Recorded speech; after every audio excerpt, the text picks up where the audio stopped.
Hi. Sandeep Raj കഥയും സംവിധാനവും ചെയ്ത് 2025 പുറത്തിറങ്ങിയ ഒരു തെലുങ്ക് മൂവിയെ കുറിച്ചാണ് ഇന്ന് ഞാൻ പറയാൻ പോകുന്നത്. സിനിമയുടെ പേര് മൗഗ്ലി എന്നാണ്. ഇതിന്റെ തമിഴ് ഡബിംഗ് ആണ് ഞാൻ കണ്ടത്. തമിഴ് ഡബിങ്ങിലോട്ട് വന്നപ്പോൾ അത്ര വലിയ രസമൊന്നുമില്ല, കുറച്ച് മോശമാണ്. കാരണം അവരുടെ ചുണ്ടിന്റെ ആ ഒരു പ്രശ്നങ്ങളൊക്കെ ഈ ഡബിങ്ങിൽ ചെറിയതായിട്ട് വന്നിട്ടുണ്ട്. എന്നാലും കുഴപ്പമില്ല, തമിഴാണ് ഒന്നുകൂടി മനസ്സിലാവുള്ളൂ. കാരണം തെലുങ്ക് എനിക്ക് ഒരു ഐഡിയ ഇല്ല, അതുകൊണ്ട് തമിഴ് തന്നെയാണ് ഞാൻ കണ്ടത്. ഈ സിനിമ ആണെങ്കിൽ ഒരു റൊമാൻറ്റിക് ആക്ഷൻ ത്രില്ലർ ചിത്രമാണ്. അതിന്റെ രീതിയിലൊക്കെ കുറച്ച് റൊമാൻസും കുറച്ച് ആക്ഷനും കുറച്ച് ത്രില്ലറും ഒക്കെ മിക്സ് ചെയ്തിട്ടുള്ള ഒരു 2 മണിക്കൂർ 40 മിനിറ്റ് ദൈർഘ്യമുള്ള ഒരു സിനിമയാണ് ഈ മൗഗ്ലി എന്ന് പറയുന്ന ഈ ഒരു സിനിമ.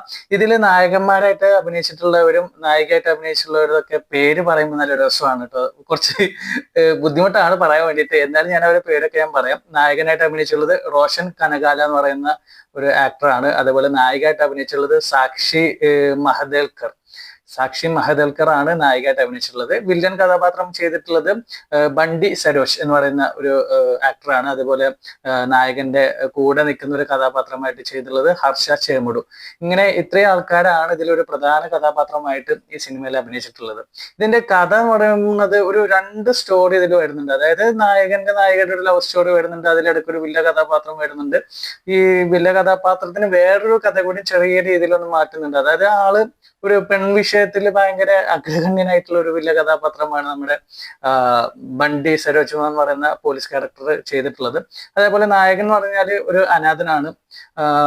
ആശാന് കാട്ടിലാണ് ആള് താമസിക്കുന്നത്. അതിന്റെ കൂടെ തന്നെ ഈ ഫിലിമിലൊക്കെ ഉള്ള ആൾക്കാരെ എത്തിച്ചു കൊടുക്കുന്നതും പിന്നെ ചെറിയ ചെറിയ റോളൊക്കെ ചെയ്യുന്ന ഒരു ക്യാരക്ടറായിട്ടാണ് നമ്മുടെ നായക കഥാപാത്രം വരുന്നത്. നായികയാണെങ്കിൽ അതുപോലെ തന്നെ ചെറിയൊരു സൈഡ് റോളൊക്കെ ചെയ്യുന്ന ഒരു കഥാപാത്രമാണ് നായികയുടേത്. പക്ഷെ നായിക മിണ്ടാത്ത ഒരു പെൺകുച്ചാണ്.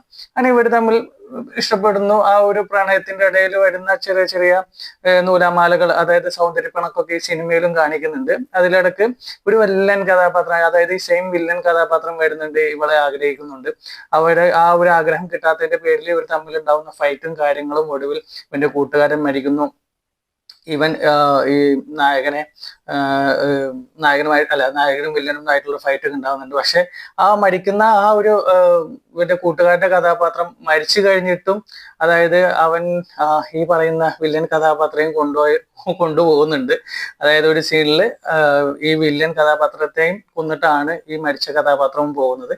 അങ്ങനെ കുഴപ്പമില്ലാത്ത രീതിയിൽ രസകരമായിട്ട് എടുത്തു വെച്ചിട്ടുള്ള ഒരു മൂവിയാണ്. പക്ഷെ ഭയങ്കര ലാഗാണ് ഈ ഒരു സിനിമ. ഞാൻ ഈ നേരത്തെ പറഞ്ഞ പോലെ തന്നെ ഒരു 3-4 വട്ടം സമയം എത്ര മിനിറ്റ് ഉണ്ട് എന്നുള്ളത് ഒരു 3-4 വട്ടം നോക്കേണ്ടി വന്നൊരു സിനിമയാണ് കേട്ടോ ഈ മൗഗ്ലി എന്ന് പറയുന്ന ഒരു സിനിമ. കാരണം ഞാൻ ഇതിന്റെ പേര് കണ്ടപ്പോൾ കുറച്ച് പ്രതീക്ഷ വെച്ചായിരുന്നു എന്തെങ്കിലും ഒരു വെറൈറ്റി ആയിട്ടുള്ള എന്തെങ്കിലും സംഭവങ്ങളൊക്കെ വരും എന്നുള്ളത്. അങ്ങനെ ഒരു വെറൈറ്റി കാര്യങ്ങളൊന്നും ഈ സിനിമയിൽ വന്നില്ല. പിന്നെ പാട്ട് നമുക്ക് ഒരിക്കലും അക്സെപ്റ്റ് ചെയ്യാൻ പറ്റാത്ത കുറെ പാട്ടുകളാണ്. എനിക്കൊന്നും മനസ്സിലായില്ല. കാരണം തമിഴ് ഡബ് ചെയ്ത കാരണം കൊണ്ടാണോന്ന് അറിയത്തില്ല, തെലുങ്ക് അതായ കാരണം കൊണ്ടാണ് അറിഞ്ഞൂടെ. പാട്ട് കേട്ടിട്ട് എനിക്കൊന്നും മനസ്സിലായില്ല. തമിഴ് എന്നാലും നമുക്ക് അറിയാവുന്ന രീതിയിൽ ഡബ് ചെയ്ത് വെച്ച കാരണം കൊണ്ട് കുഴപ്പമില്ലാതെ എനിക്ക് ആ സിനിമയുടെ ഒരു പശ്ചാത്തലം മനസ്സിലാക്കി എടുക്കാൻ പറ്റി. അത് കാരണം വലിയ കുഴപ്പമൊന്നും ഉണ്ടായില്ല. അപ്പോൾ നിങ്ങൾ ആരെങ്കിലും ഈ സിനിമ കണ്ടിട്ടുണ്ടാവോ എന്ന് എനിക്ക് അറിഞ്ഞുകൂടാ. കണ്ടിട്ടില്ലെങ്കിൽ മൗഗ്ലി എന്നാണ് സിനിമയുടെ പേര്. തെലുങ്ക് മൂവിയാണ്, അതിന്റെ തമിഴ് ഡബിങ് ഉണ്ട്.